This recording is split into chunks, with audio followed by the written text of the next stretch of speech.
Good episode, real good episode. You think that was good? Just wait till this one. Yeah. Oh, this is definitely one of my favorites of the entire series. Oh yeah. I don't know if I would say the entire series. I'd have to go back and rank all of them and see, but it ranks pretty high in my list. Well, at least in the season, I've had starts and stops in trying to start Gilmore Girls. Like, I know my first official episode was in season 4, but I've seen snippets of this one when I tried getting into it, and I really liked it. Trying to find a GIF for this episode, and I know I say this a lot, but it's true. This one was very difficult because, like, I don't know why, like, but Giphy sometimes doesn't include the entire episode, and so certain scenes that I would pick weren't in there, and so very difficult. I'm just gonna say this episode makes me so angry, and it's probably one of the few that I will actually skip when I'm rewatching the whole season through. I'm not surprised. Whoa! I'm not surprised. Wow! Scandalous. It's going to be a lot of discussion, like a lot of discussion. Oh, good. Oh, good. Well, we all I'm happy it's the last episode because it was nighttime in Germany, so I'm happy I missed that because today's episodes are really good. So, oh my goodness. Let's just say for this episode, for post-show, we all, and including myself, have to be open. We're always open. We're always we love the show. We love all of the characters as they fit into the show. We may not like them as a person, but without them, we wouldn't have the show. So I mean, very true. I'm just saying because like they're all awesome. They're all awesome in their own way. Are we ready to go? Is everybody back from the bathroom or the pantry? Ready. All right. We are about to begin. As before, we are going to. Oh wait, actually, I need to go back into the app because I need to stop this time code. And there's no previously on this one. Okay, great. So there's no previously on, folks, which means that we are starting. Yes, there is. On there the TV, there is. Yeah. Okay. So scratch that. If you're watching from the DVDs, please take a second here to jump past the previously on. The first shot that you should see are two legs, a pair of Chilton legs, female Chilton legs, and a pair of red legs. We are going to start the episode. This episode is called Lorelai's Graduation Day. Okay. Actually, I should stop the recording and then just restart it. Did you do that yesterday morning? I didn't. I did not. So I'll just have to cut it. Well, hours. All right. Okay, we are recording again. And let me actually change the episode from episode 20 to episode on the little iPad for Instagram Live. We are now watching season 2, episode 21. All right. We are about to start once again. We will all hit our collective remotes, our play buttons at the same time on the count of 3. 1, 2, 3.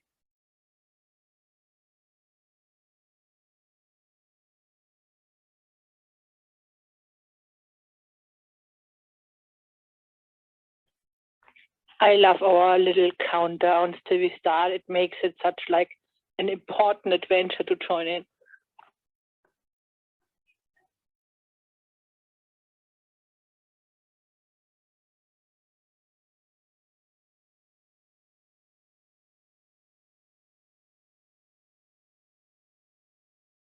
They're standing in front of the band's apartment, by the way.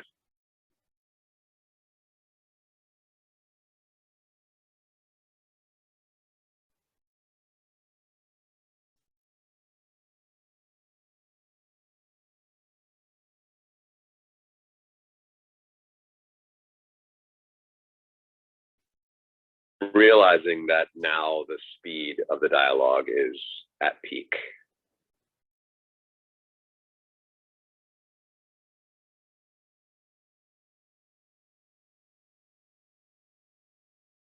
Oh, I want eggs and bacon.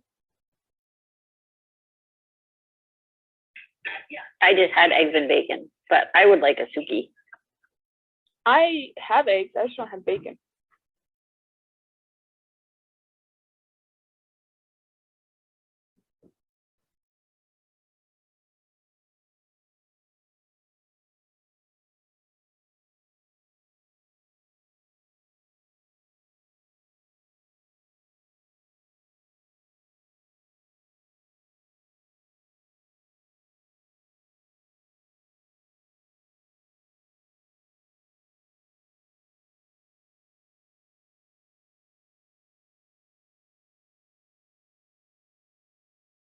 Oh, is Suki's wedding going to be the finale?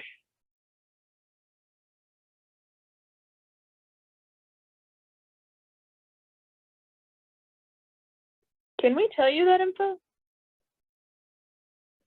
No, just let me see if I'm right. Okay.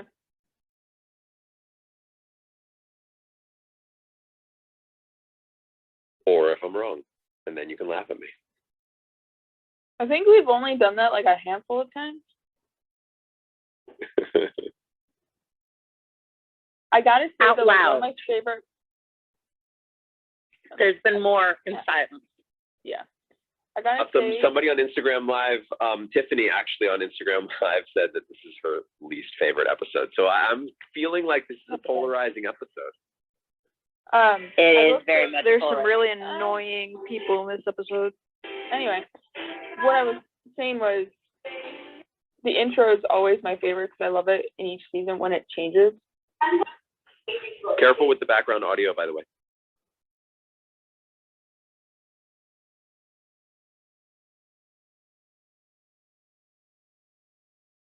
Oh, Christopher is in this episode. I didn't get to say it yesterday, but Christopher is still trash. And I still love him. Basura. Garbage. Yeah, exactly. Whoever said that, basura. Basura.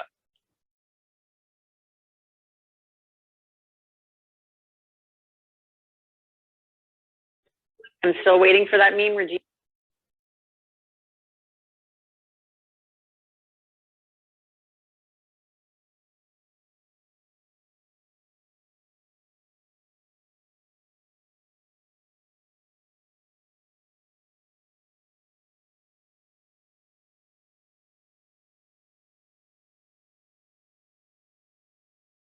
The Poland spring water bottle.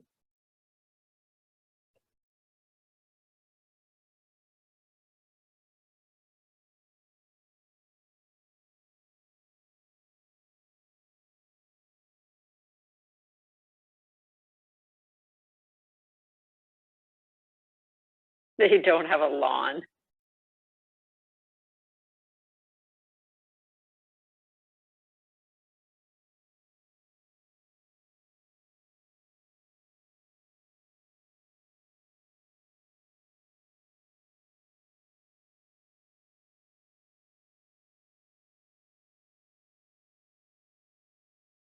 That's what bothers me. She didn't steep it long enough.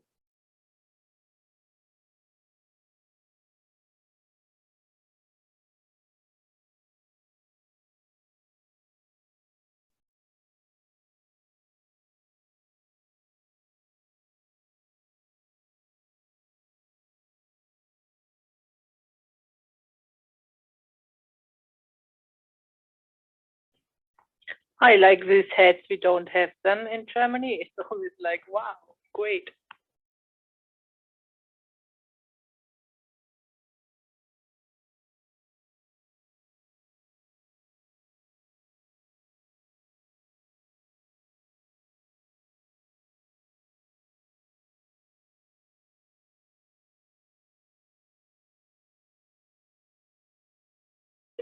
It would be neat to hear what Germany does for graduation.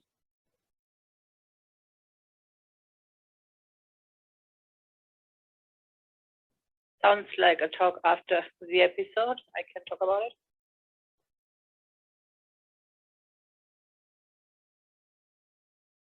I'd like to hear too.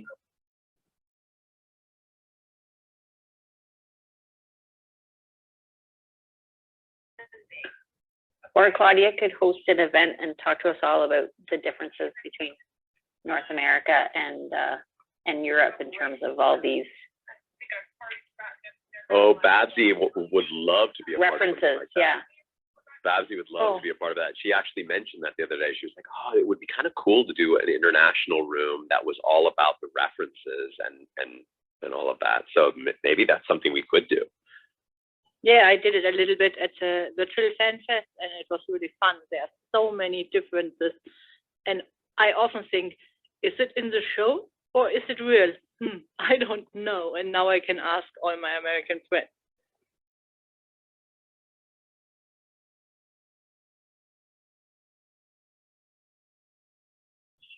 Oh, and if Babsy is in, we can do that together.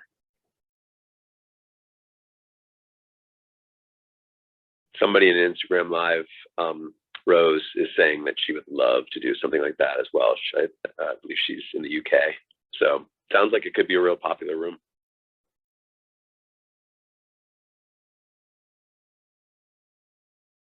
I mean, I'd love to hear it.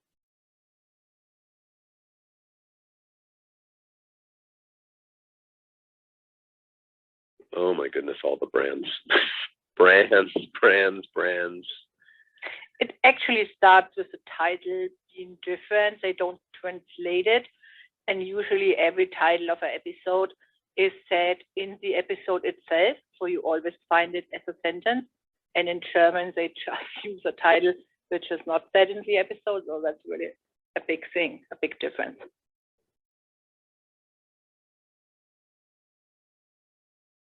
Oof, that was. Do you watch it in English or in German typically, Claudia?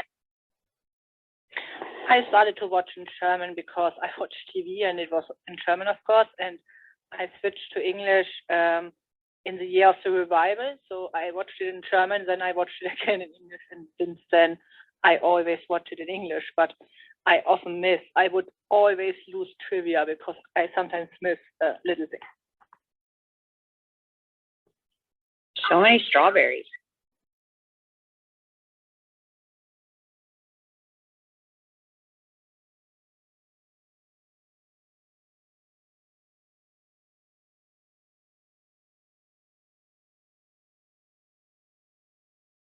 I love that the maid actually gives Emily a dirty look as she's putting the doily in the plate. Like, here you go, Missy.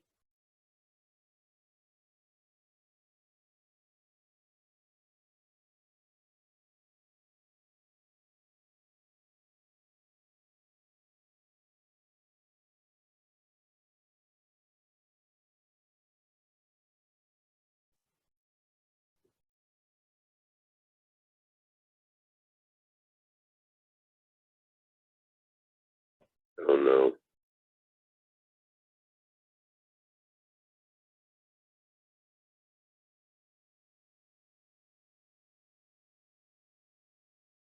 Oh, Rory, what are you doing?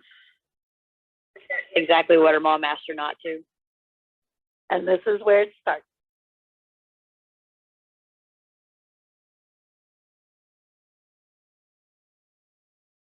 What? What do you mean? It would mean a lot to her. She does not want them there. Just watch.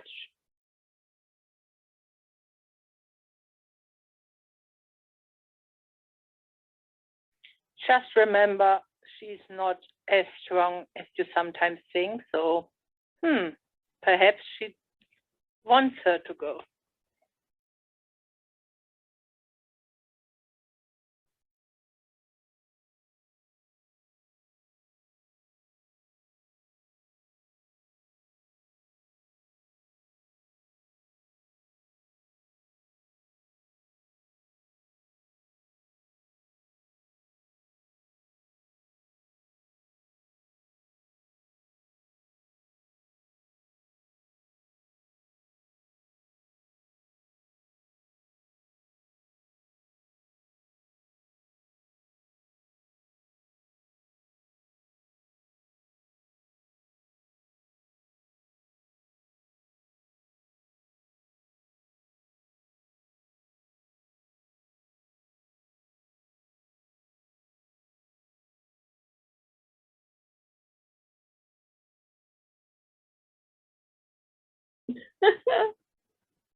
Oh.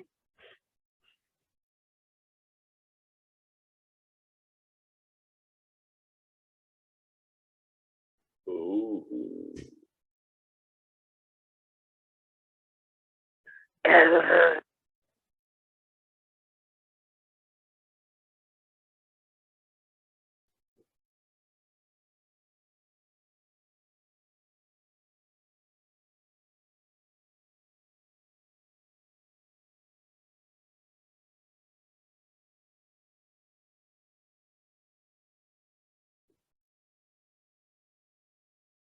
That's just another dressed up corner of the set of the lot. May even be a part of Stars Hollow lot. They've just like It looks like it's raining though. they've just like which is not something that you ever see on the show, the background that out of focus. That's a very like that feels like an episode of CSI, you know. Gilmore Girls It would looks like never it's raining though. they would never have that background that out of focus. That's a really interesting point. Did you hear what I said? Yeah, but I don't think it was. They I wouldn't was have. just They like would have looking been. in the light. But they wouldn't have shot. They wouldn't have shot if it was raining, and they certainly wouldn't have put fake rain in there.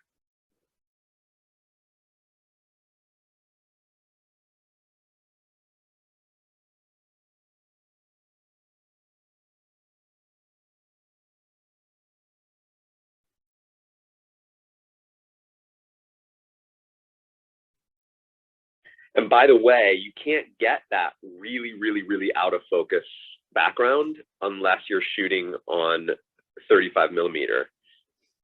Or well, no, that's not actually true. They could have been shooting on a very long lens, but it definitely was designed to give a different feel to the film, something that would be more reminiscent of like a city show like a CSI or NYPD or something like that. NYPD Blue.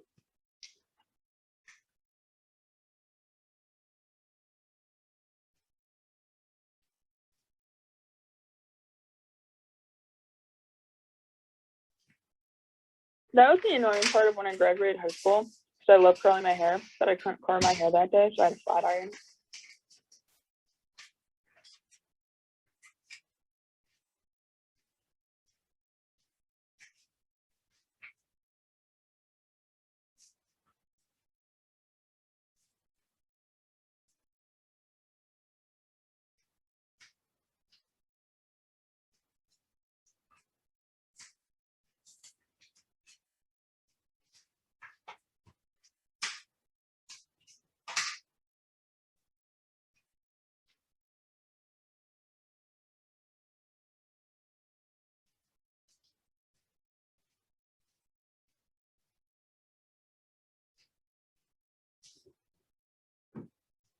Oh, Paris.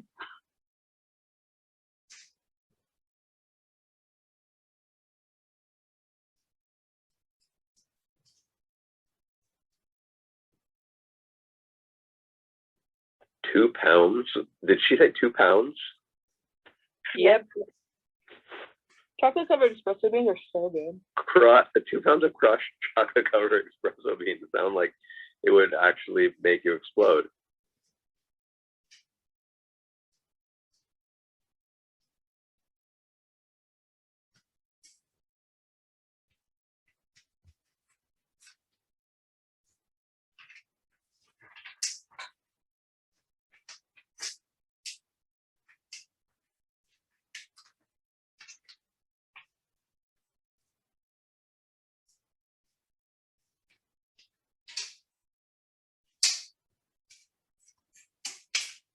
Boone's Farm reference.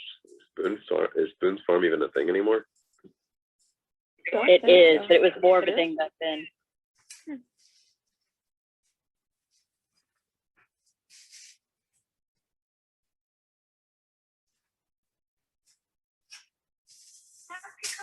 Is anyone else having problems with the room? I keep getting booted out. I don't know, but the volume is like really low for everyone, and my volume's like new, like all the way up. Everything's good here. I have no No issues here. No issues here.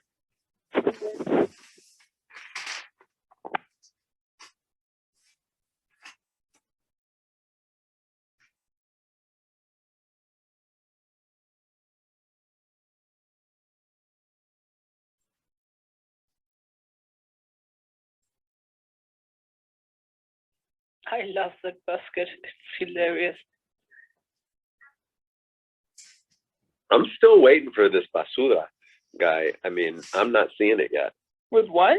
Thank you. What? Basura. It'll come. It's It'll coming. I'm confused. Exactly. Mary's got me. She knows what I'm talking about. I don't. I know what you're talking about. I just don't agree. Can someone tell me what we're talking about? That's what I That mean. Christopher's Garbage and trash. Oh, Yeah. right. I knew that. I like Christopher. I don't get it. I like him too. I don't get it either. I like him too.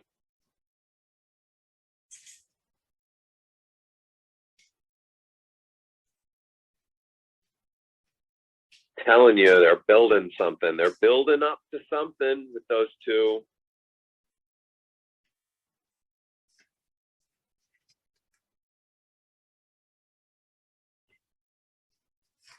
Now, John, I have a question. Yeah, what's up? When it comes to like filming things, quote unquote, out of state, they would just film that on a different part of the sound on the Yeah, like, for Okay. sure. This was just shot somewhere on the lot, and they just put a big Port Authority sign up there. Okay.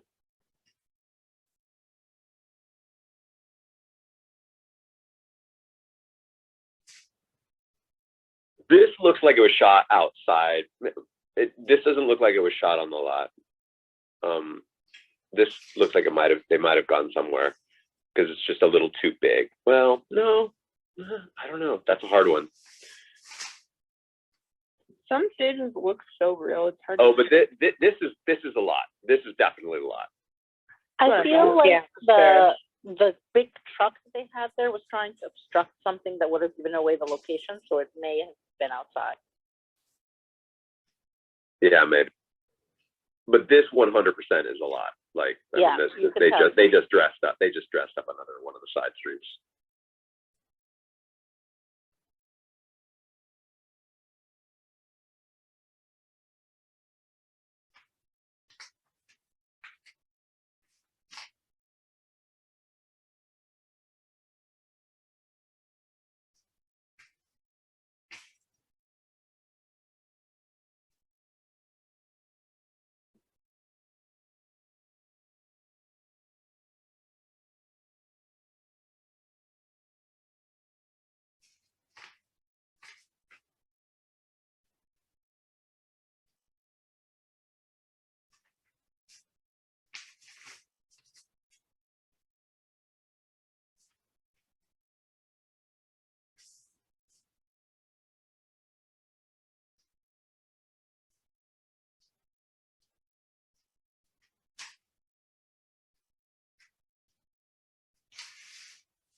A lot of cars in the background. That's complicated.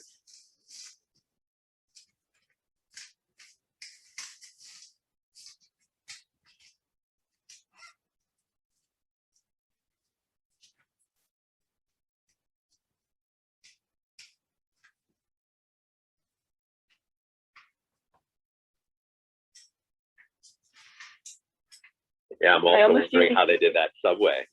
I'm trying to think where that would be. I almost did a GIF of You're So Out of Towner, but that would have given away the episode.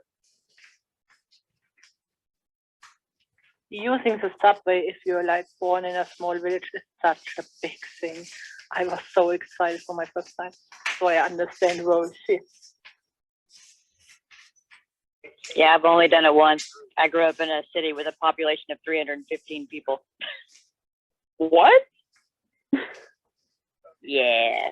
How many people were in your graduating class? Biggest one ever. It was 42 people. This co-star actor here makes me realize a lot about auditioning as an actor for smaller parts. You can just do one thing, do it well, and they'll like it. Yeah. My graduating class was 425 people. With a school of 1,600 kids. That was more than twice the size of my whole high school.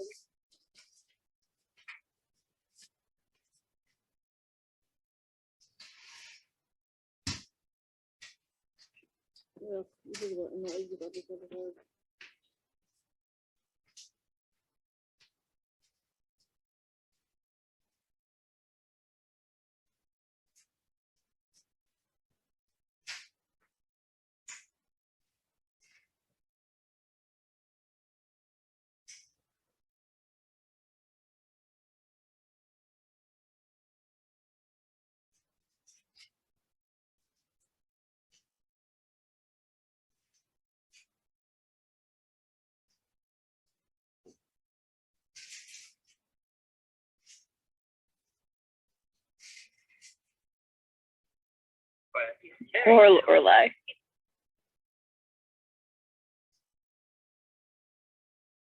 I think it's one of these moments you hate when it happens, but you're so glad it happened later. I just love that Emily has a cameraman. Like, I don't know if the word is on retainer, but just that she just has a cameraman. That's great.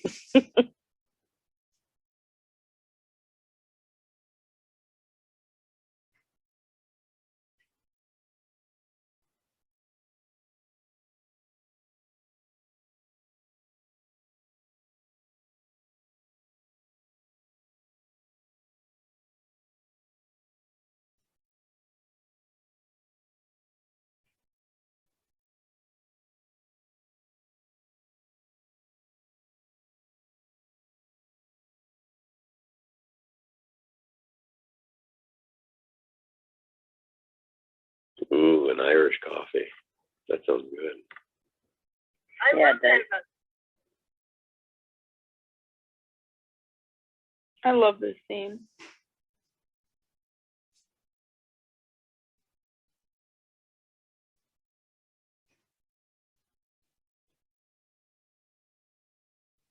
That's so awesome.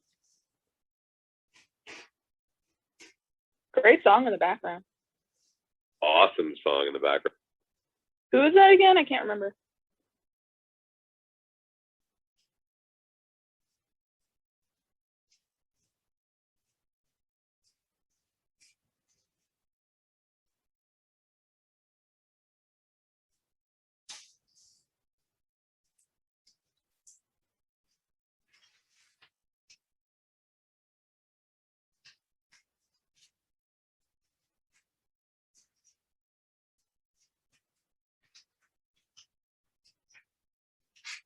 Hey John, do you know what the band was in that song? I cannot remember.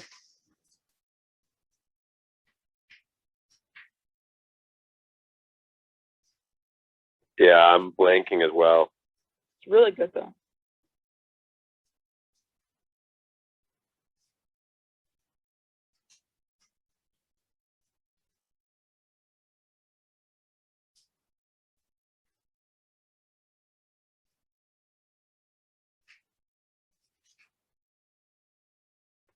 Pixies.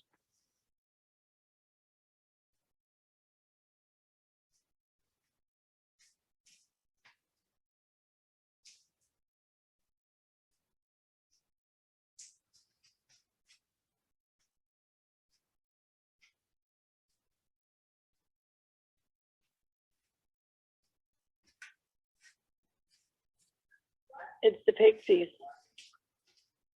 Yeah, Pixies, monkey going to heaven.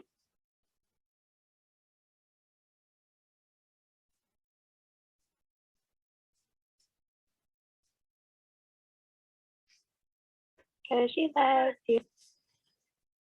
Trust me, because you didn't say goodbye is so not the only reason.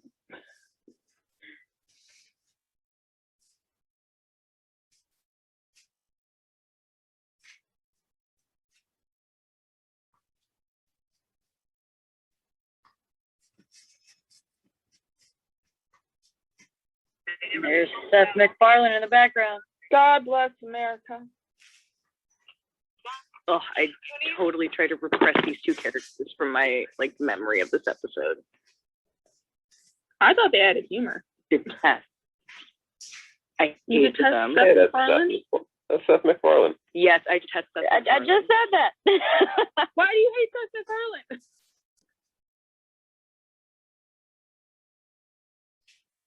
Because he plagued us with Family Guy, and that is unforgivable to me. He what? He plagued us with Family Guy, and that is unforgivable to me.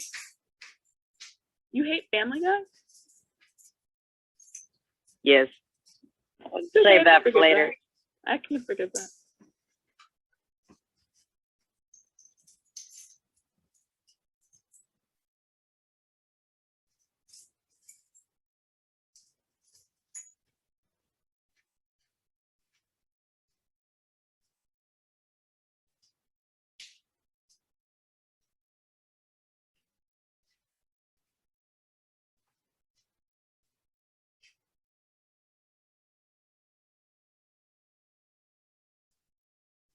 They're just horrible people.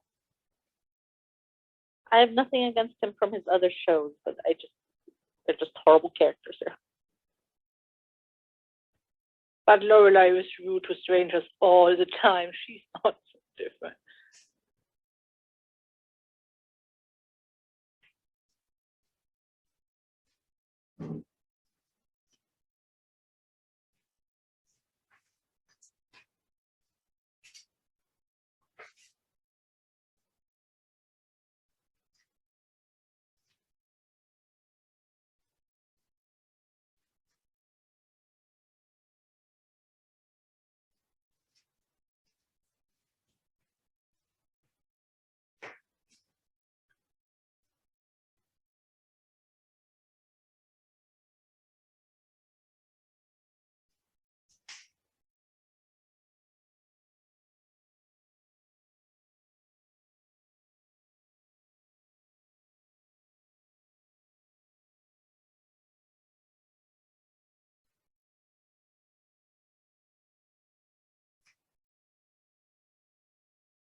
I agree, Mary. I do not like these two. They're absolutely awful.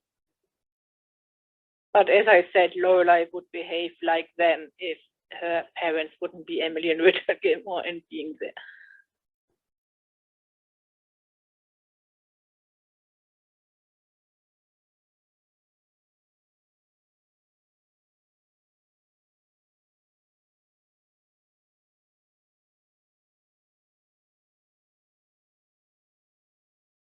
Or offer the rest to the other graduates in the room with you, Lorelai. Go.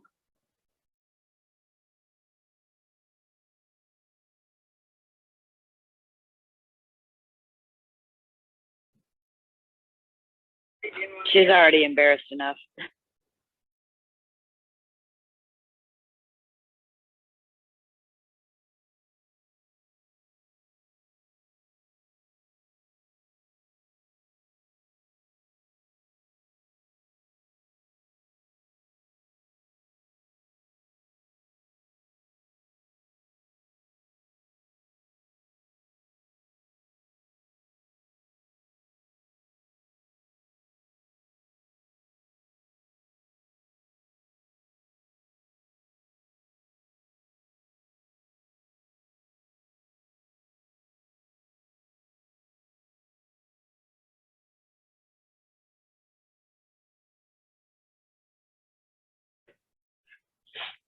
Seth MacFarlane, he would have, Dan would have known him, right? From Family Guy?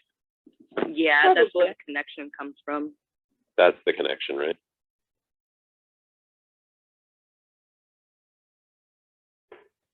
Is that the guy that plays Maury? Oh my gosh, No. it is. No. No, it is. No. No, it's not. No. It totally is. No, it's not. I have to look that up now. It's 100% not. It looks so Oh, good. I think he would be taller next to Rory, especially in the foreground of the shot if he was really Maury. Oh yeah, because more Yeah, is I'd agree. like gargantuan.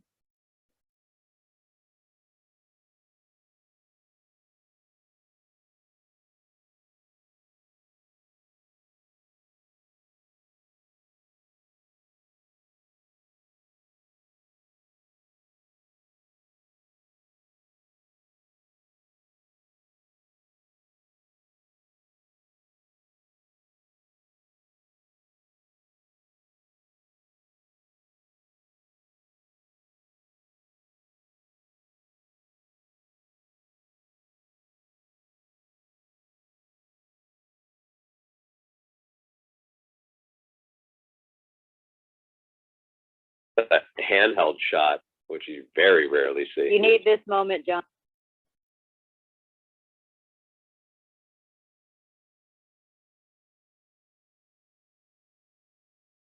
Oh my goodness.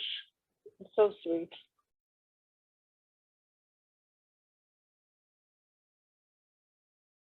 That was a feel-good moment when Oh, they. that was a real feeler. That was a feeler. Don't mind me just crying over here. And then with the la-las, it like Oh, just it Regina. gives you the chills. Okay, I was Yeah. there, Regina. I Yeah. always cry during this That was episode. great Oh because my god. that was definitely not what I expected.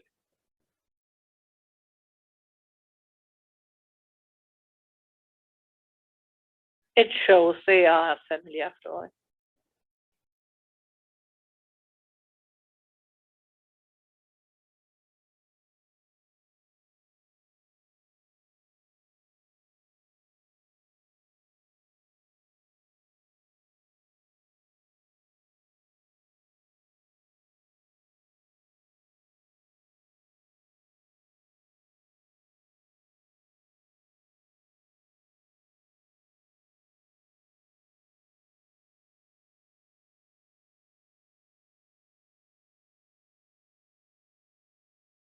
She looks like a girl, like she looks 21.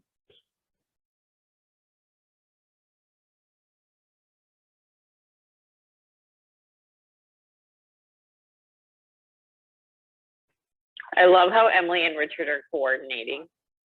Bow tie and Right. yep. Oh my gosh, that's so cute. Totally Emily's idea. Calling Richard calling Herman. him daddy also. Richard Herman is just one of my favorite actors. He's always so full. Been waiting for 2 episodes for you to see that part.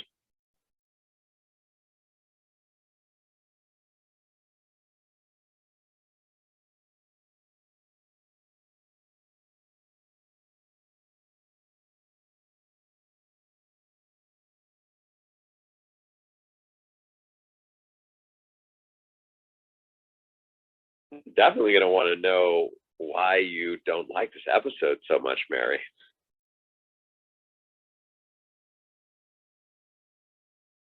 Wait for it.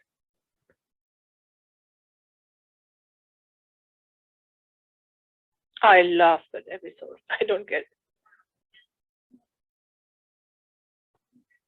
it. I still don't understand how Jackson isn't a morning person when he's a farmer. I think it's because he stays it up makes all no night sense. with the plant.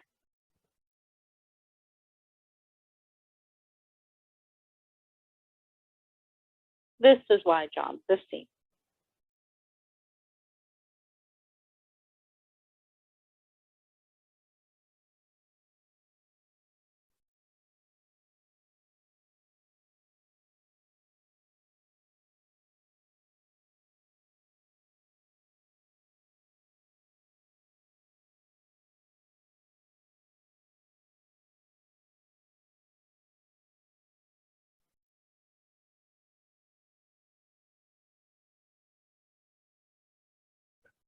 I love she's behaving like a real mother. I like that scene.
It's so good to see Rory finally behave like a true teenager, being rebellious, doing something stupid. I like that. She nailed this monologue.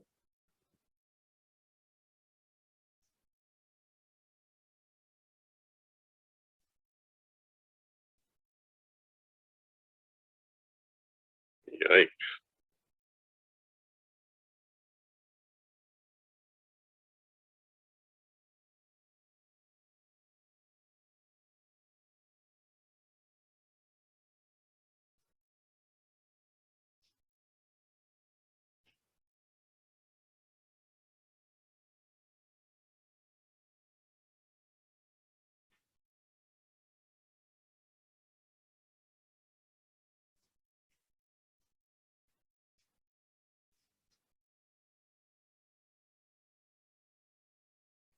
So Hopa is looking really pretty behind them.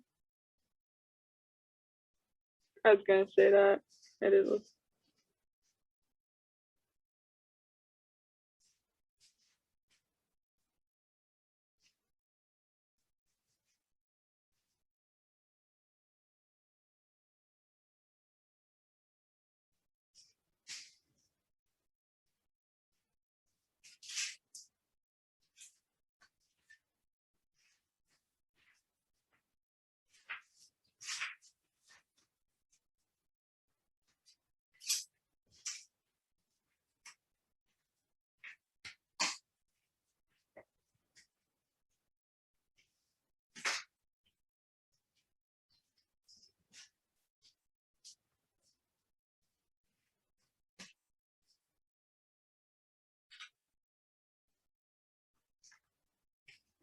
Such a great mother-daughter moment.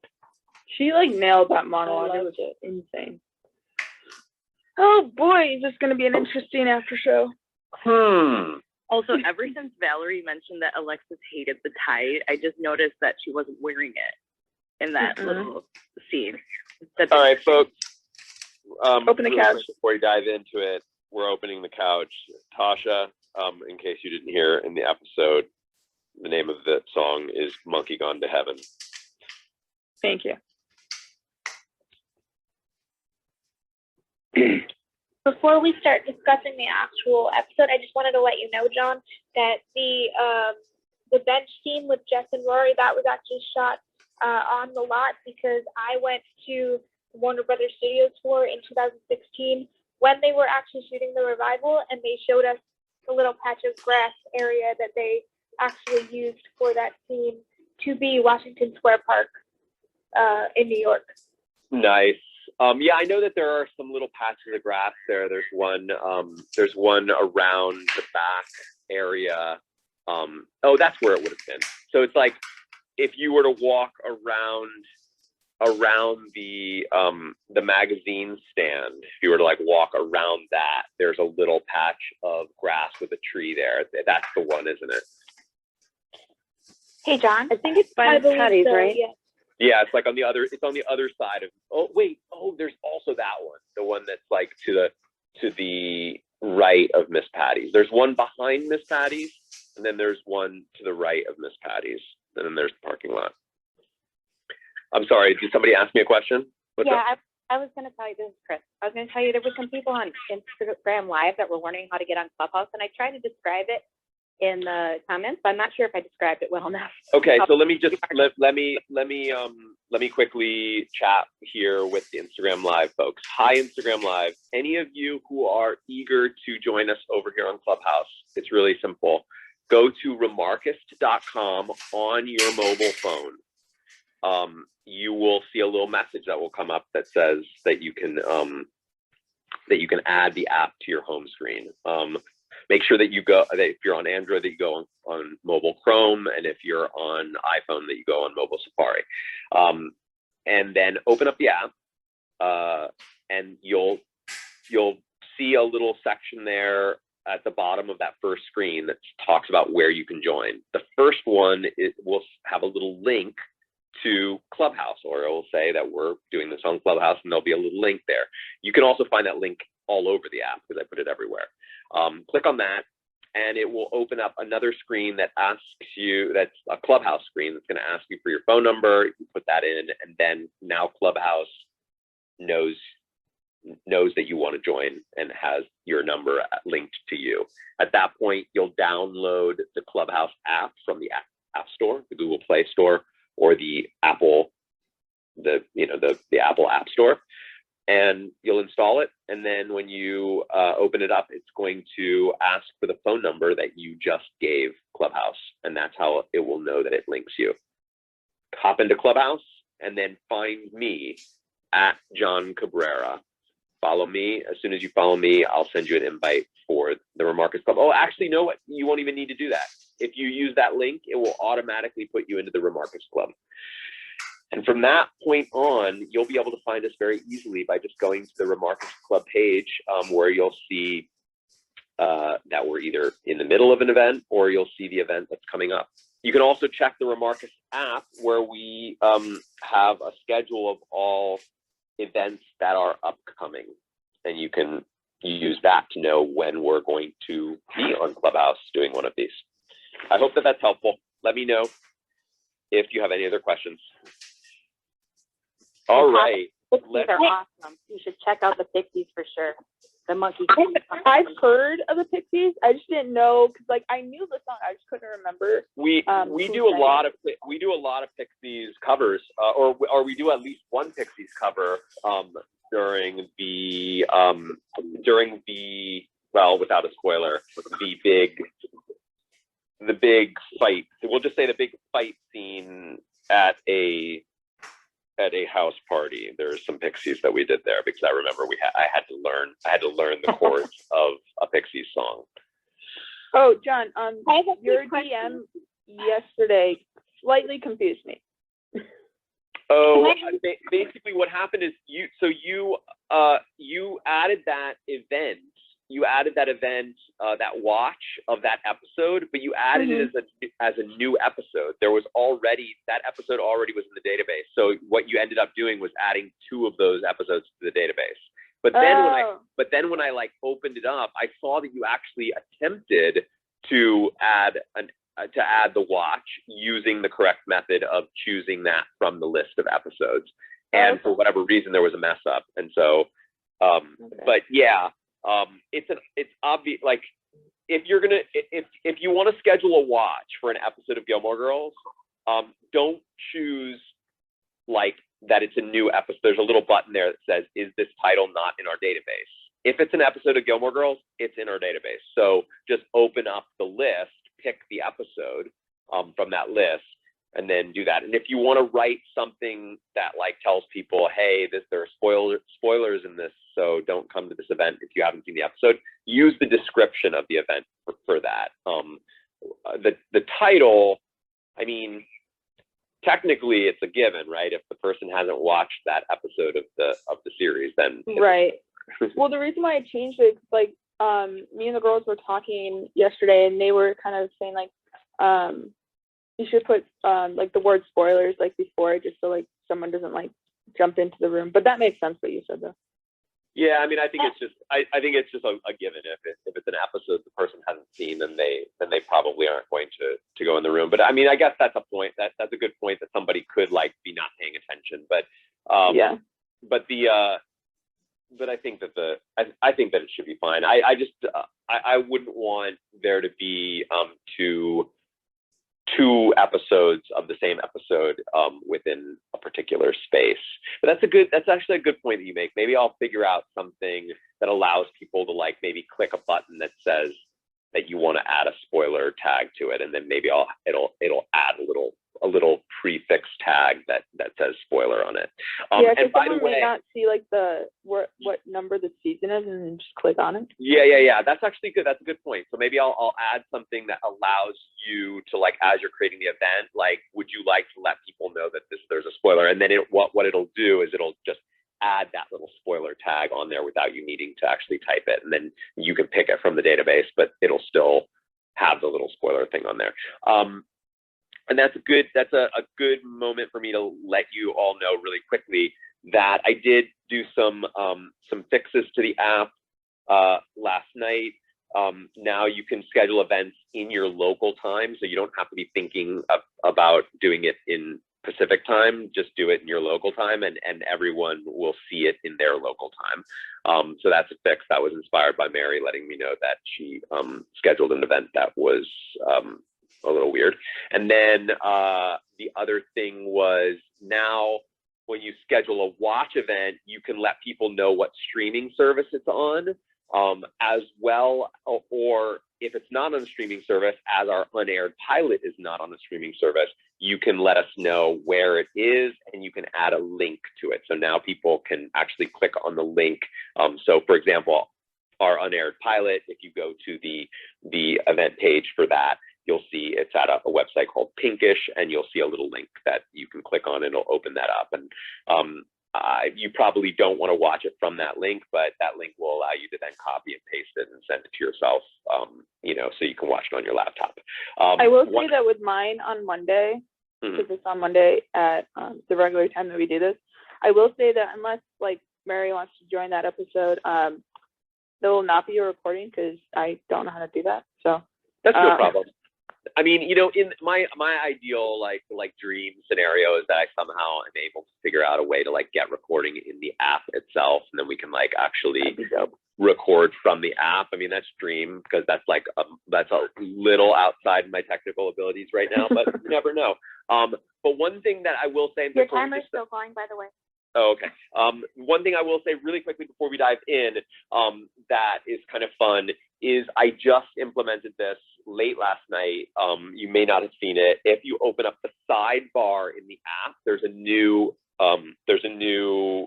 section there called Product Roadmap, and it basically is all of the features that I'm currently working on, including a little description of what it is. So I've been like kind of teasing that I've got some things coming and I've got some ideas for stuff and, you know, and whatnot, especially like gamey, like game mechanic-y type stuff.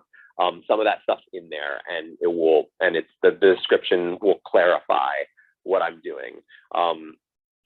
And soon I'm going to open up a new one of the features. One of the things that I talk about that I'm trying to build is a feature request thing that will be coming next. That will allow members of the community to request things that they'd like me to add to the app. And I love the currency thing.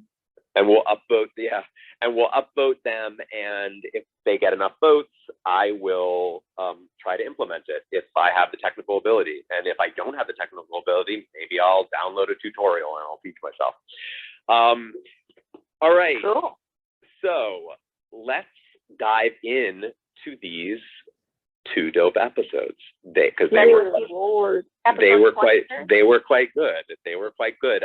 Okay, so let's start in reverse order. Do you mind? Just because I'm super curious, Mary. Oh no. Why? Go for it. Okay. I hate this episode because everybody is disappointed and nobody's listened to. Lorelai asked that her parents not be there. I know it was a super sweet moment at the end, and I do feel like as parents, Emily and Richard should have been entitled, but Lorelai made her feelings very clear, and it did cause an embarrassment, and it did taint the day a little bit for her because she was being teased by her other graduates the whole time. So that bothered me. And then that Rory went to New York, fine, she wants to go to New York, but then the way the things worked out, she actually missed her mother's graduation. And unlike with kids, there's always another graduation. There'll be college, there'll be whatever. This was Lorelai's only graduation. And Rory missed her graduation. And she lost her present. And in the end, Rory felt horrible. So Lorelai feels horrible because she didn't get to see her daughter there. And Rory feels horrible because she missed it. And when people talk about tears, that last monologue is where I get the tears. Because it's this horrible feeling for Rory to carry all of this guilt and all of this weight because she's trying to deny her feelings and all of the consequences of those actions.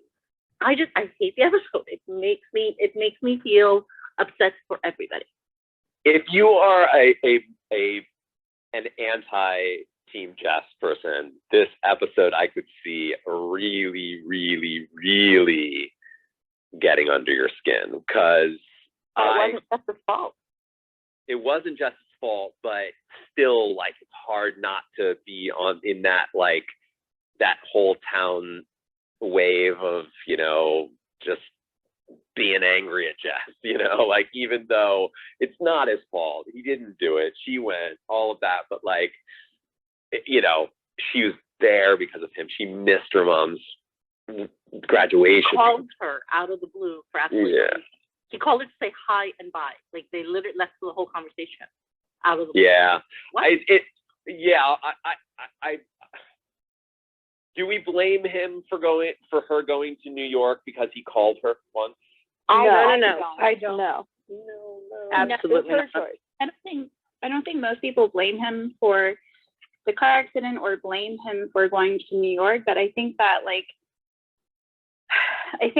for the car accident, for instance, like, you know, they were both at fault. So like putting all the fault on one person or the other, it just doesn't make sense. And then as far as like the graduation aspect, you know, my daughter, she was actually kind of upset about it too. She's sitting here watching it with me. Do you want to voice for yourself?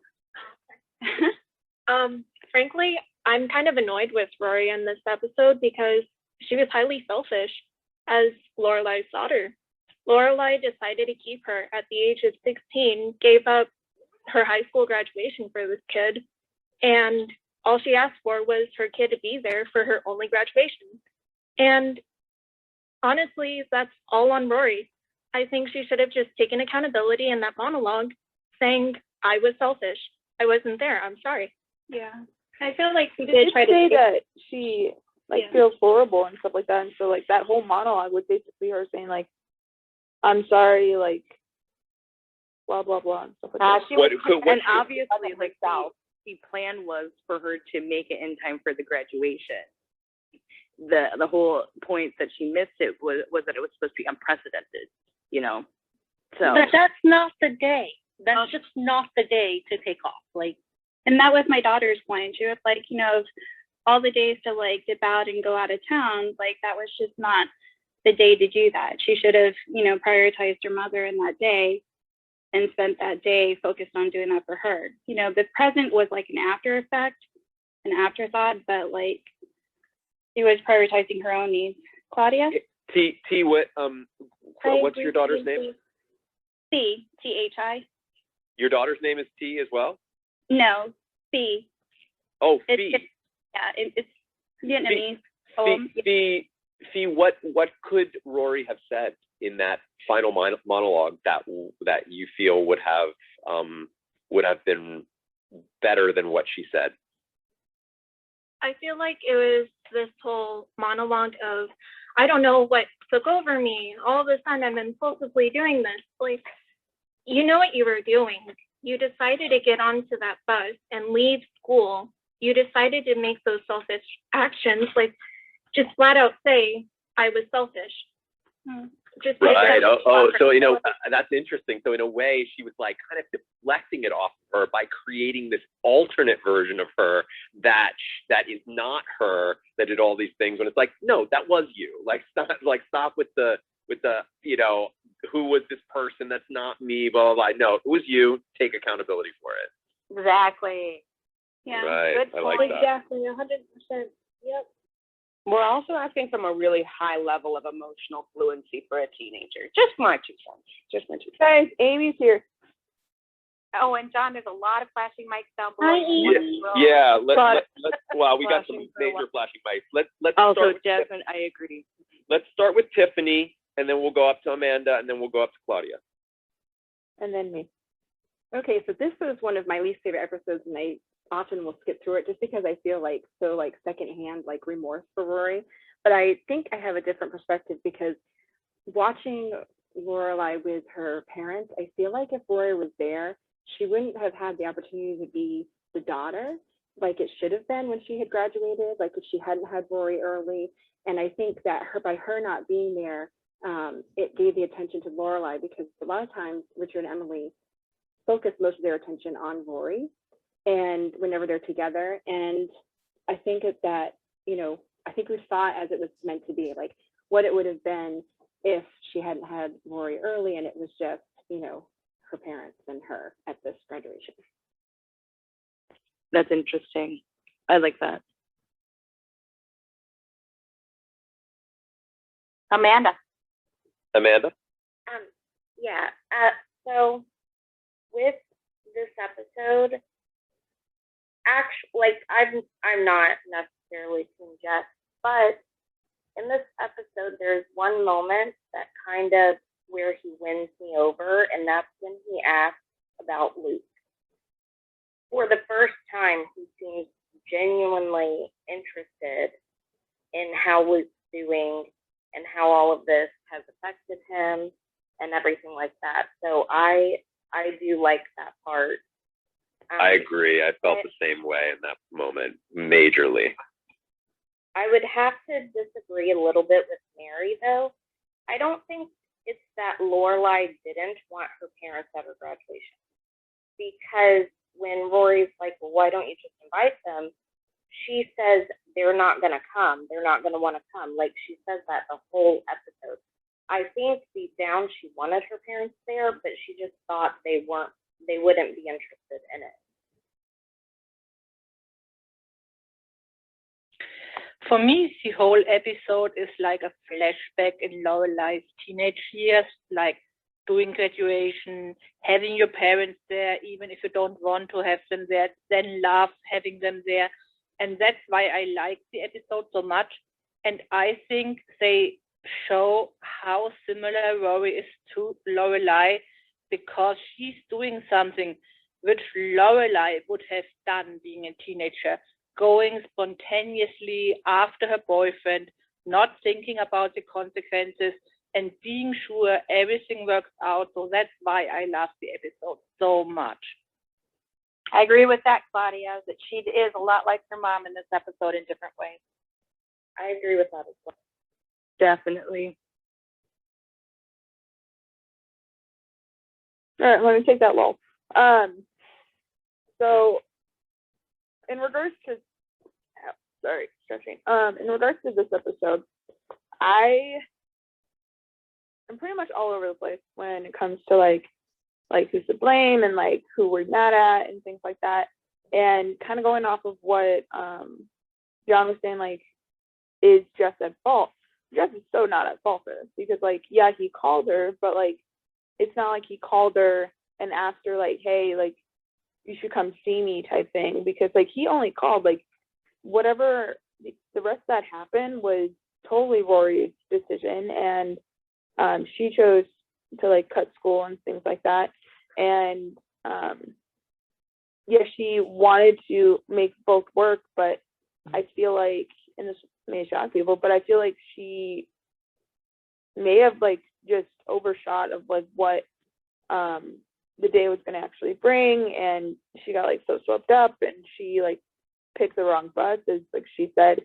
And like her little monologue, like I feel for her, because like she was basically saying that like, this is like, I'm not usually like this, which is why she said like that wasn't me, because like obviously physically, yes, it was her, but she is not usually the impulsive person to cut school and go to another place for a guy, to quote her, a guy that's not even her guy type thing. So in a way, like, she had a point to say like, this is not me, because this is not usually what I do. This is unlike my character type thing. And I really feel for both Lorelai and Rory, because like Rory's finally realizing like what's going on and like how she feels, and Lorelai is upset because obviously she wanted her daughter at her graduation, and she's finally admitted to herself even that Rory's falling for Jess, and there's no way that she can stop it. Rory just should have taken a little more accountability. Like, actually, instead of trying to say that she didn't know what she was doing, she should have just accepted the fact that she did something and that things didn't work out the way she planned. I mean, yeah, but I feel like in a see that for way sure. that the monologue kind of implied that. Backwards, not direct. Was I the only one that felt like the monologue was more like a preemptive strike to keep Lorelai from being mad at her? It was like, I'm Yeah. gonna punish Yeah, myself. yeah, You can't punish me. totally. She was I felt like it was such a. I felt I like don't it was think such it was like that. Just like That's the way how she I was did the with my letter parents with when I was Dean. younger. If I knew I was gonna get in trouble, I would say everything that I could possibly say and try to punish myself so they wouldn't yell at me. And that's exactly what it feels like to me. What she's doing is like, I'm gonna sit here and punish myself so that you won't get a chance to talk and punish me yourself. Yeah, I mean, and coming from She really felt guilty, and she thought she had a lot of time sitting in that bus doing all the stuff. So I think she really felt so guilty. She wanted to get it over with. I don't think she wanted to, like, yeah. Yeah, 'cause, like, I've done the same I thing, think and you my can mom have a still little. yells at me. I think you can have a little of both, though. I think that that definitely Rory was guilty. There's no question about it. But there definitely felt like a little bit of preemptive, like, you know, I'm going to control this whole conversation. I mean, she barely allowed Lorelai any input into what was going on there. And parts of that monologue, I have to be honest, were a little goofy. Like that whole section where she's like Dean is my forever guy, and I'm gonna be with him forever. I was like, oh, come on. That's I like mean, the teenager in her. No, I completely agree with you though, John, and I also think the monologue is very one note. majorly, yeah. I mean, and Wait. I don't What do you want to mean blame one that. I don't want to blame that on the writers. I feel like that was a part of what they like. I don't want to say that was bad writing. I think that was really good in that it gave us an insight into Rory in that moment. You know, Oh yeah, I think it was very purposeful. Yeah. I feel like, because like I've done the exact same thing that Rory has done. Like I've gotten in trouble, and while I was like in school or whatever, and I had like ample amount of time to figure out like, okay, like what I'm gonna say or things like that. Or sometimes I just like go off the cuff, and I still get yelled at. So it doesn't always work. Let me just say that. But I feel like considering that like Rory's not usually the type of person, like I said, to do something like this, she like I think even Lorelai was even shocked. She's like, "Oh my gosh, woman, take a breath," type thing.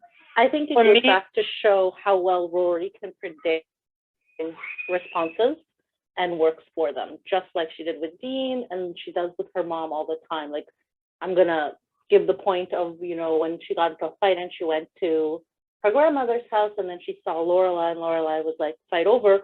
The very first thing she said is she ran to her mother and said, I'm sorry. And even though her mother said this was hell, everybody was like, well, Rory didn't act like it was hell.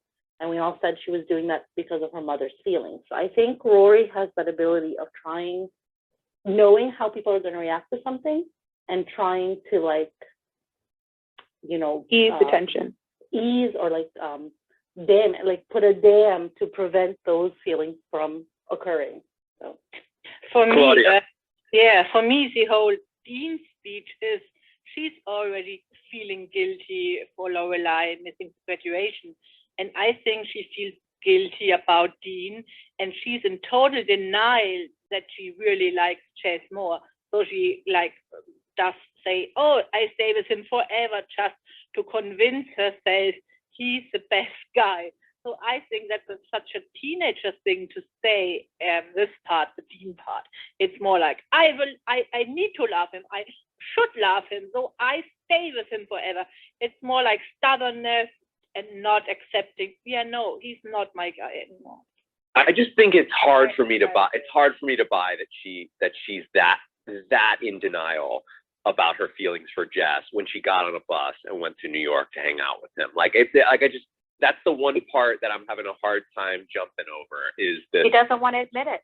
That's It's the the thing. first voice. And cut school. And cut is it really? school I for mean, Rory. is that really? Yeah, I mean, is that real? Like, I don't know. I'm asking all of you. Is it real? Definitely. Like, Definitely. Hey guys, I gotta head out, but I will talk to you guys this evening. Hi, Lily. Bye, Lily. Bye, Lily. I think from like a woman's perspective, like Yeah. it's like emotions are very like heightened. I mean, same with like men as well, but I feel like with women, like we're like, I mean, I'm speaking for myself, not of women everywhere, but I feel like emotions are very high, and like when you're finally realizing, when you have been trying so hard to like suppress those feelings and like think of any other way to like explain what's going on and what you've been doing, I feel like emotions get heightened, especially with Rory, because she's like, this is Dean, like he's been my boyfriend for 2 years. I can't love anybody else. Like I shouldn't love anybody else. And I think like her emotions got caught up and then missing Lorelai's graduation. So I feel like part of her monologue was like, holy crap, like I do like him. I don't want to admit it.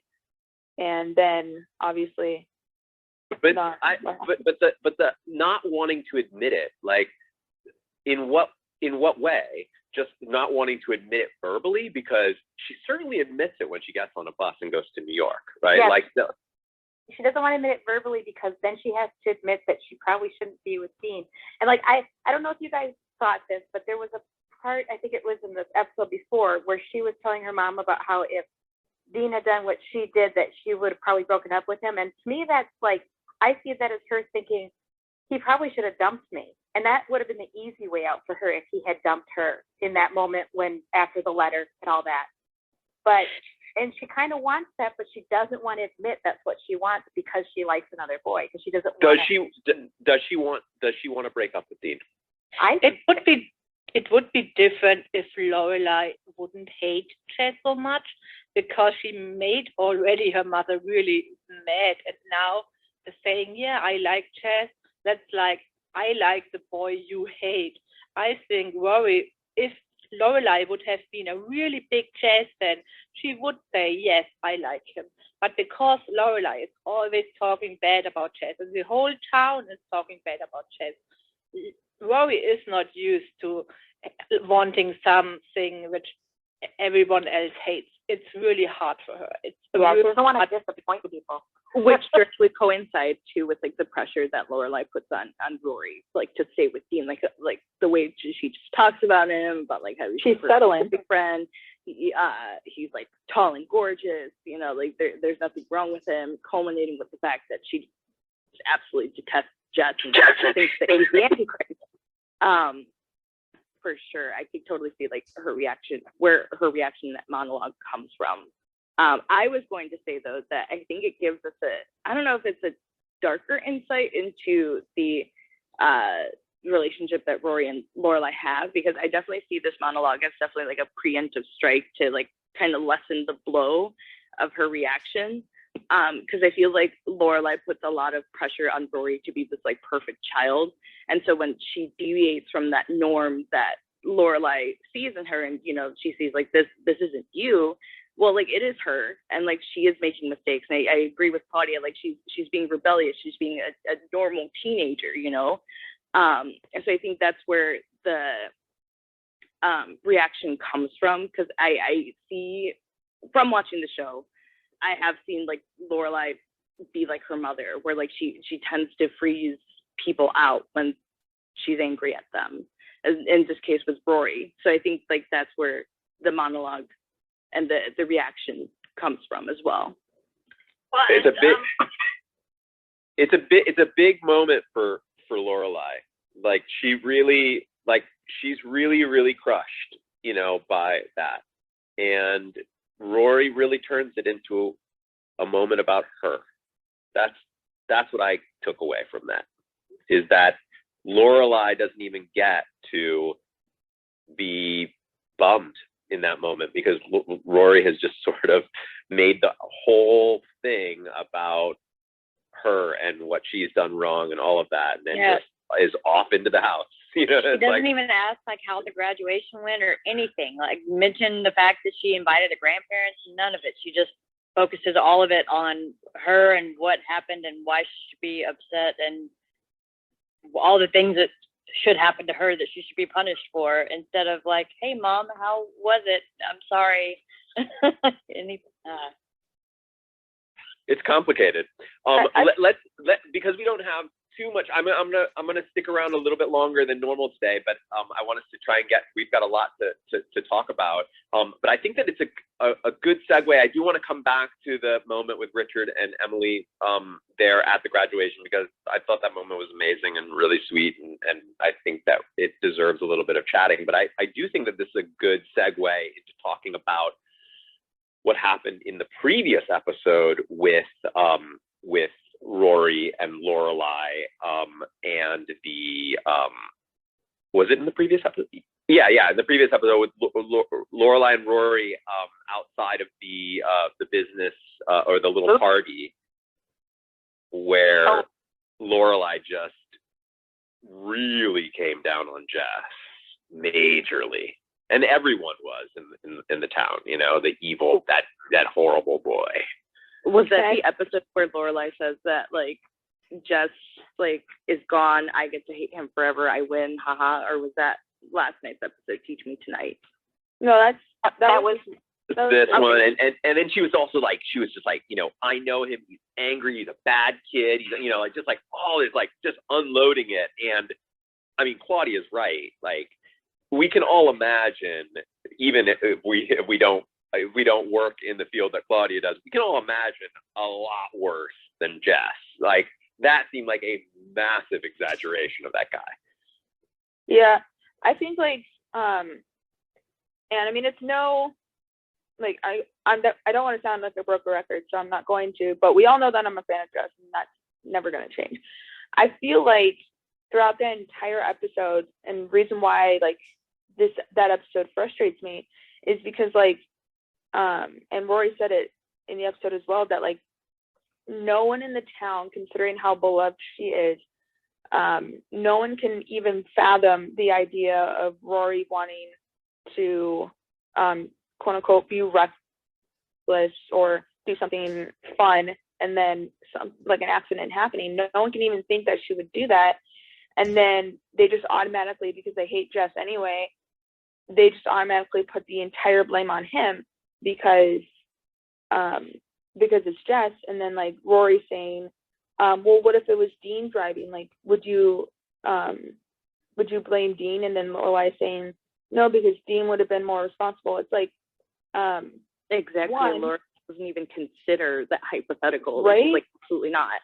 right? And like, I don't even just, see like taking it wheel and just like letting Rory grab it and letting her panic and freak out and not being safe with her either, though. I don't think well, she yeah, but I feel like, and I said this earlier in that episode, that like accidents happen. That's why they're called accidents. Small furry things run out into the road. Yes, like you could hit them, but at the same time, hitting them can also cause an even worse accident depending on what it is. And I feel like Jess did what he thought was best. He swerved and hit a bench or a pole, whatever it was. And it's not like he, like Rory said, it's not like he was looking for something to hit. He hit something, but he didn't do it deliberately. He would never hurt Rory like that or try to. take on into that. Before he was like left or go right, and he was taking his hands off the wheel, and she was panicked and grabbing the wheel so that they wouldn't get an accident then, not even before they turned. I think Amanda wants to go. Yes. Well, I think that Jess behind the wheel wasn't always responsible. They're teenagers, and teenagers are stupid when they're behind the wheel of a car. It's just Hey, we're not all stupid. stupid. But I think that the entire town is forgetting the definition of the word accident. Like, I feel like they need to borrow Rory's Oxford Dictionary and Amen. look up the definition of that word, because Jess is capable of getting in an accident, but Dean is too. That's what makes them accidents. You're not doing it on purpose. It's not like Jess is like, oh, well, I think today I'm going to get behind the wheel of a car and break Rory's wrist. Like, that's not how it went down. It was an accident. Nobody intended for it to happen. I don't think if Rory had known how it would play out, she would have allowed Jess to drive that day. And then you saw his reaction at the end. Tiffany's flashing her mic. Yeah, I was just going to say how I think it's really unfair for the town to have like this huge weight on Rory's shoulders and for her to be perfect. Like, she's coming of age now, and she's going to make mistakes. And I feel bad for her that like she has these expectations. Like, you know, Lorelai doesn't want her to get pregnant like she did. And then she has her grandparents that are like trying to, you know, eke out what they can of what they couldn't get from Lorelai, from Rory. And now you've got like this whole town, like she's under this microscope, and these are just normal teenage things that she's doing. And I feel bad that she has like all this extra weight on her. Definitely. One thing that I wanted to add, as working in insurance and hospital billing and everything, they actually no longer call them accidents. The official abbreviation that we use for insurance purposes is MVC, motor vehicle crash, because someone is always at fault, even if it's the critter in the road. But it's funny because it's like you get into that, like, oh, well, accidents happen and nobody's at fault. And I'm like, well, some people would disagree with you. I wouldn't. I think that accidents do happen. But it's funny because it's just like automatically, like when I hear motor vehicle accident, I'm like, nope, it's a crash. Hey, everyone, hold on 1 second. Okay. Jennifer was trying to get up onto the couch, and I was going to tell her that I'm trying, but it's not working. I'm going to invite you to speak, Jennifer. Maybe that will help. I think there's a difference between Jennifer, you might want to leave the room and come back in. Sometimes that joggles it a little bit when something like that happens. Go on. I think there's a difference between at fault for the car accident. Of course, the driver is part fault always. It doesn't matter what happens. But in the end, the town doesn't care what really happens. They don't know how Jess drives at all. They just say, he's at fault, he's a bad guy, and that's what makes me so angry. Yeah, I agree with that, Claudia. I I agree think with that, yeah. they just want to blame Jeff because they already have these preconceived ideas about him. I don't think that we really need to defend Jeff because, I mean, it's not like he went out to intentionally hurt or crash the car or anything like that. But I think the town just likes to blame him, and that's why Rory gets so frustrated. She doesn't feel like it's only his fault. But Luke was the only one who knew that it wasn't his fault. well, Luke's going to believe his nephew, and he should believe his nephew in that case because, I mean, you can't, if you don't want to hit something that runs out in the road, the only thing you can do is swerve. But there might be other factors that we're not aware of, so maybe it could have been avoided. But for the dramatics of the show, obviously, it's not avoided.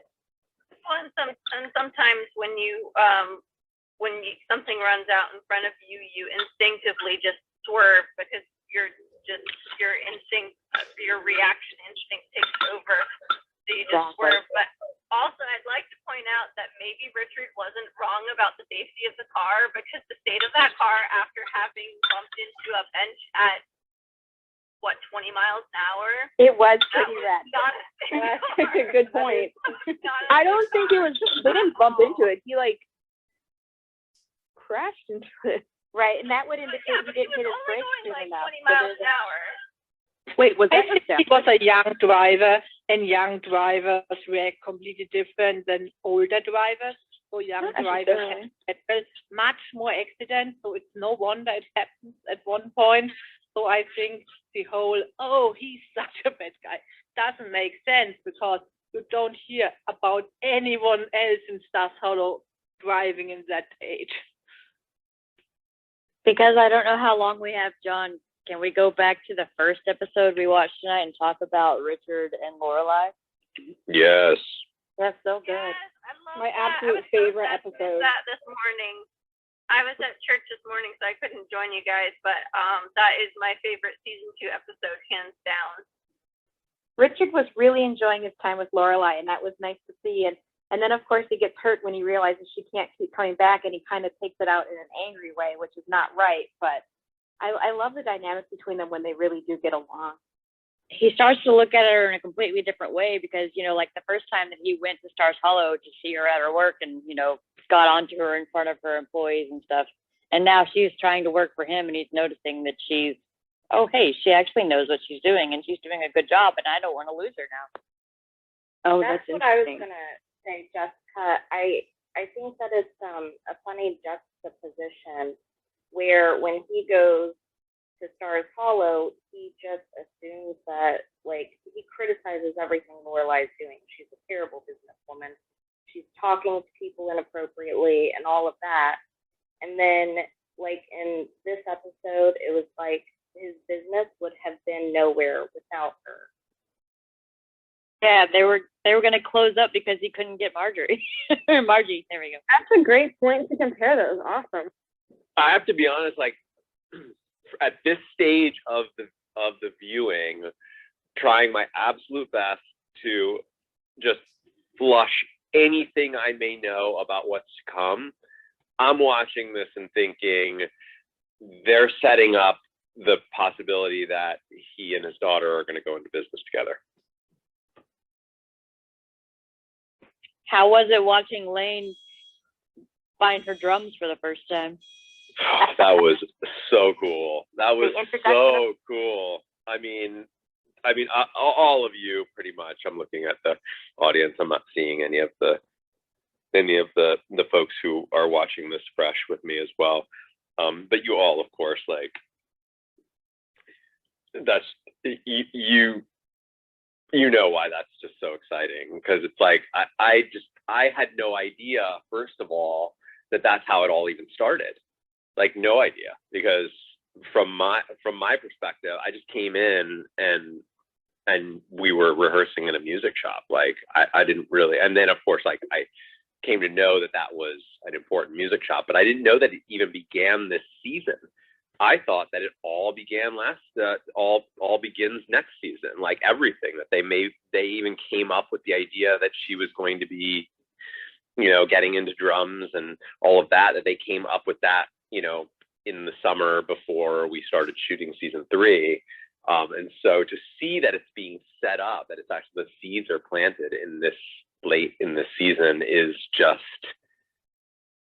really wild. It's so wild. And they've been great dropping origin hints story too with of her Girl being Kid. in band and like knowing how to read music and stuff. So seeing her learning how to do the drums on her own isn't that surprising because she already knows some instruments. It's a little easier to learn an instrument if you already know another instrument. But just well, watching all of that happen for the first time. Yeah, our band, they knew back when they started her in all of the like, you know, kind of school band stuff. But right now, for sure, you know that like, you know, if you know what's coming, I know, I can just feel that they already know that they're going to have a band next season. Like, it's just so clear, you know. Considering that Amy knew the last 4 words, I have no doubt that she had every story arc for every character planned out for years in advance. I don't believe that, but I don't believe that, but I of course, like, you know, writers have lots of ideas that they want to play with. Sometimes you can't actually do them. Sometimes there are things that you really want to do and you just can't because the stars don't align. You can't. I mean, who knows? Amy may not have ever gotten the chance to play with the 4 words because maybe she would never have gotten the opportunity to do the new revival. I feel like obviously like I love this show and I've loved this show since I was 9, and I think like this is where like besides the obvious of why I'm starting to like I like this season and like next season, but I feel like now even though like we've gotten like pop culture references like up the wazoo and music and stuff like that, I feel like end of season 2, beginning of season 3 and on, we get like a lot more music because obviously like Nikki, can you mute? You got a lot of background noise coming out. Sorry, I thought I was, my bad. And the band and stuff like that, I feel like we get so much more like music and stuff like that, and like that's where like I've kind of like gotten like all my like music and things like that. So that's what I really love about the turn of like a new season and stuff. Diana's been flashing too, by the way. Yeah, I just want to respond really quickly to that. That is also one of the things I think that's really exciting about just all of that new storyline that we're going to be coming into next season. And another reason why I'm really excited to have Dave, the real Dave Rogalski, join us if he can, because he'll absolutely have tons of insight into all of that music stuff. Like he's good friends with the Palladinos. They're all like they've all been like they've all hung out for years, like going to music clubs and all of that. So he may even be able to speak to like the inspiration, you know, for a lot of this stuff, because I feel like he was in the Palladinos world of music. But he was also there on set with us and you know, knows a bunch of the musicians that we worked with. So yeah, I mean, I'm really excited about it. I can't like say that's a great ad. That 100% certainty that he will be able to join us, but you know, the little bit of correspondence that I had with him yesterday seems like he's into it. He joined Clubhouse and he's sort of following me on Clubhouse, so like all of that sounds like it's good news, which could be really great. So that's going to be something that's coming up, I think, next weekend that Nikki is going to head up. Anyway, Diana, or who was it? Was it Diana? Yeah, no, that's, first of all, that's super exciting, and can't wait if he can make that happen. My favorite part of the Lane storyline is she has to go outside to talk on the phone about music, and she's hiding it, and then walks into a full-on like choral situation in her own house. And I just love that Mrs. Kim clearly loves music and loves having it around, and it's obviously a different kind of music, but I just love that, like, there's not a ton of difference between the two characters. They both are into music. Like, that's a thing, and I love it. I hadn't even That's thought awesome. of that. Yeah. Yeah. I hadn't thought about that. That's really interesting that, like, even to think of, like, Lane as a little girl in, like, you know, like going to church and actually, like, loving the singing part of it, you know, that, like, just loving the music, you know, and then, of course, that perhaps her love of music may have actually it might have begun there in, you know, in the context of church choirs.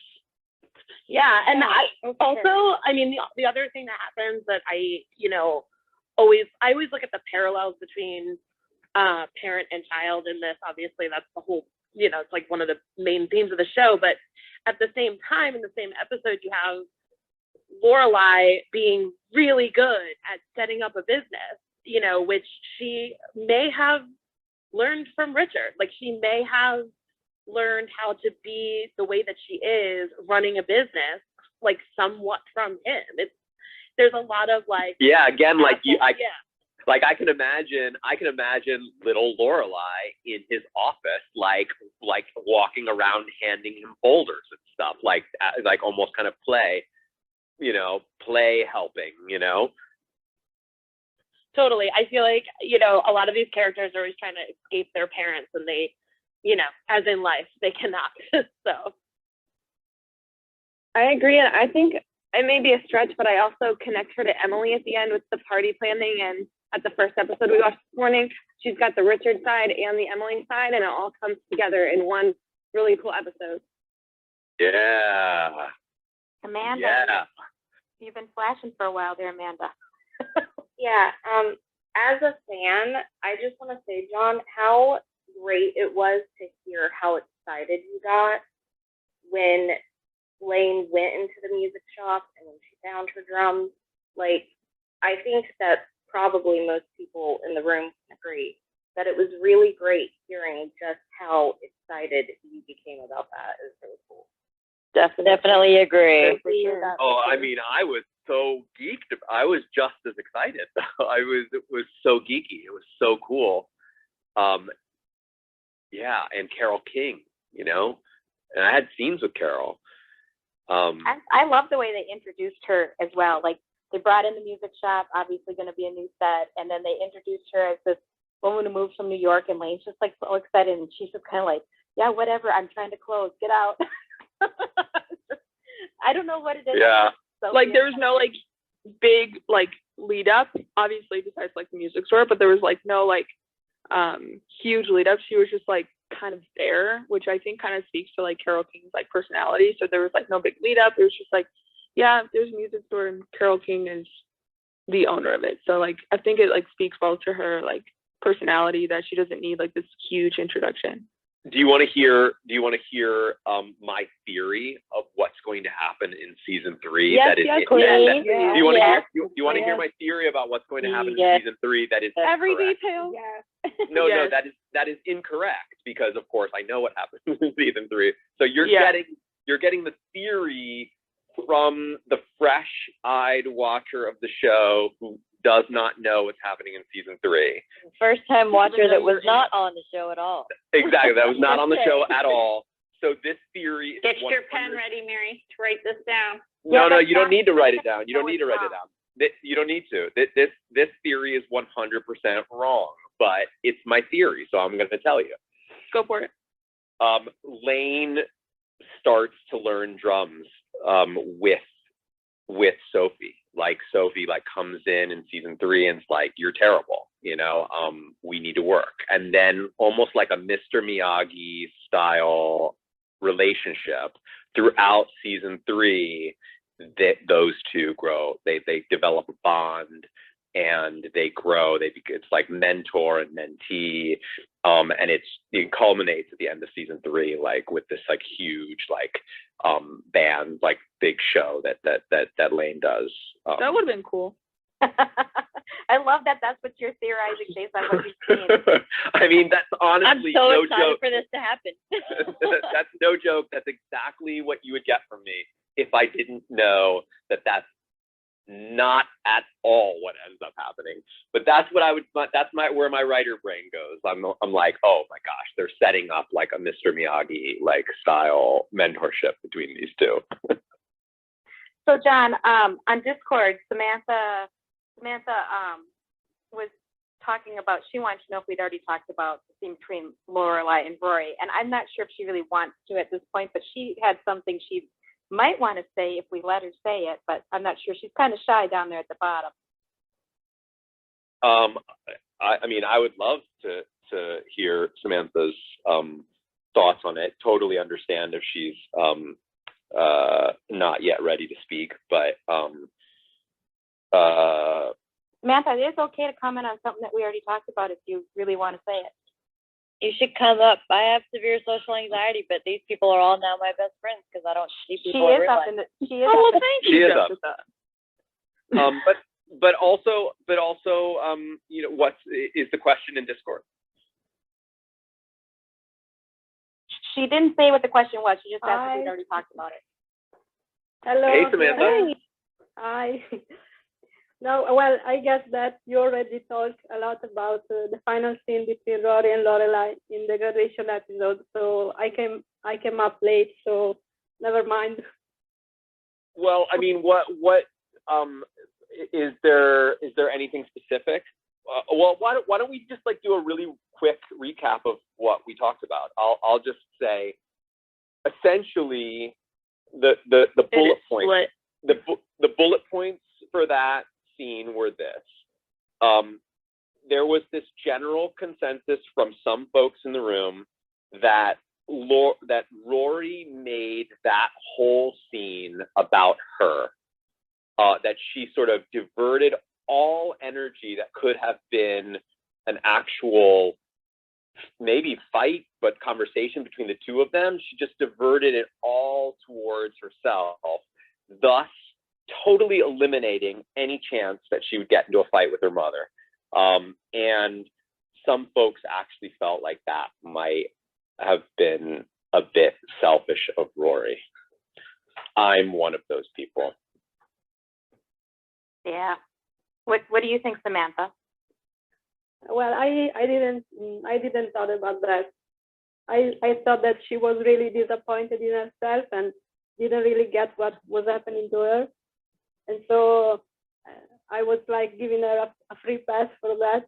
But I also felt for Lorelai because even if I often don't agree with the way she acts towards Rory, but in some key moments, she really shines as a mother, in my opinion.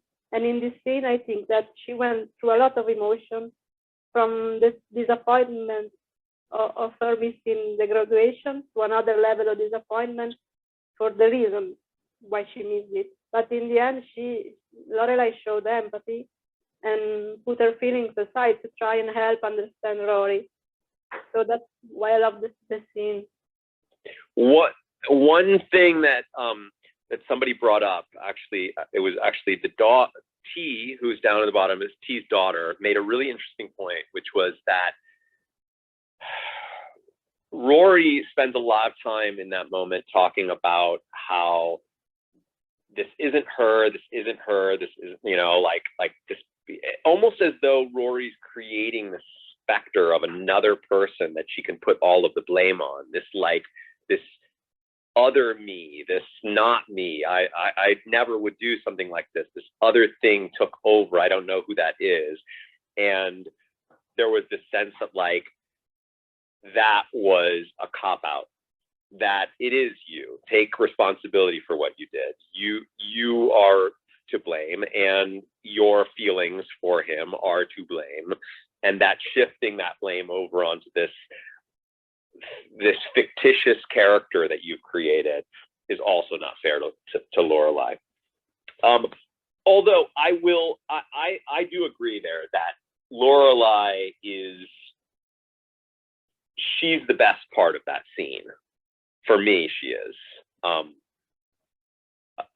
For her understanding and all of that, because I think it's huge. Like, Lorelai is the one that really like lost there, right? She's the one who like didn't get her her daughter there at her graduation. And somebody even mentioned, how big that is, given the fact that Rory exists sort of at the sacrifice of all of that stuff, right? Like her opportunity to have a graduation and college and all of that stuff. So it's a big deal that now she's getting it, and that one person that she sacrificed so much for couldn't even be there. And yet Lorelai doesn't make a scene about herself. She does sort of focus on her daughter, which is definitely one of the high points for me on the Lorelai character. Yeah, I totally agree that that's like a strong moment for Lorelai, because she jumps back into parent mode. Like, oh, my kid is having a hard day, having a hard time, even though I'm the one that got hurt, really. But there's also the sense that like both characters, and actually I think everyone around them, has been really resistant to Rory growing up, like really resistant to her becoming a young adult. And Lorelai even says to Max in season 1, like, Rory's done. She's baked. Like, she's finished, and she isn't finished. She's 16. She's 17. Like, there are so many things that she's going to do that, like her whole life is ahead of her, and she is going to change and become a different person, possibly, and make mistakes, and like do all these things. And we were talking late in the room the other night, and something that I said was like, Lorelai is having a coming of age moment where her own child is not a child anymore, and like it's actually it's up to her to take a step back and like be like, oh wait, my kid has her own thoughts and feelings. And this whole episode, everyone's like, that wouldn't be you, it's not you, Rory, it's not you, Rory. And Rory deep down believes like, yeah, it's not me, but it was me, because don't blame Jess, and she's protecting Jess. But like, I think both of them are coming to terms with the fact that she is growing up, she is becoming an adult, and she might make choices that don't agree with everybody. And that's a really tough thing when you are the most agreeable person and you're also a child. And like, I think like the town also is like trying to realize that as well, because like, as like you said, Diana, that that like the town just sees her as this like little kid, and it was clearly pointed out in season 1 with Rory's birthday party, where they were just talking about like how she was so young and did ballet and did horribly at it, and like the town can't see her as like a young adult, like making her own decisions, and that like everything is just like someone else's fault, and that the town is basically saying that like Rory doesn't have her own opinions and can't think for herself, when really Rory's been making decisions for quite a while, and she rarely does anything that's like remotely wrong or like impulsive and stuff like that. And the fact that she's now starting to get like into that, and we'll see that how like she grows like throughout the series. And I think like the town really needs to realize that, not just Lorelai, that like Rory's not a kid anymore. She's going to make decisions, and sometimes it's not going to be in favor of the town and stuff. So. Hi, it's T's daughter again, see? I don't know if it's along the lines that she's not a kid anymore, because I'm around her age. I see myself as a kid still. Like, kids can still have their own opinions. They can still make those kind of mistakes in relationships, but it's not that she should be treated as an adult. Just respect that there's going to be learning moments like this. Well said. I agree. She's still a I kid. agree. She's still a kid, and this is her first experience of being confused, and she's falling for another guy that she doesn't understand that. So even though it's a selfish act, I can't agree that she's doing it on purpose. Yeah. To be selfish. I think the town also is growing too. I think she didn't expect to not be at the celebration, so she thought she can go to New York, then go to the celebration. So it wasn't really as selfish as it might be, because she thought she can do both. It didn't work out, but she didn't plan it at all like that. Exactly. Exactly. It's an accident.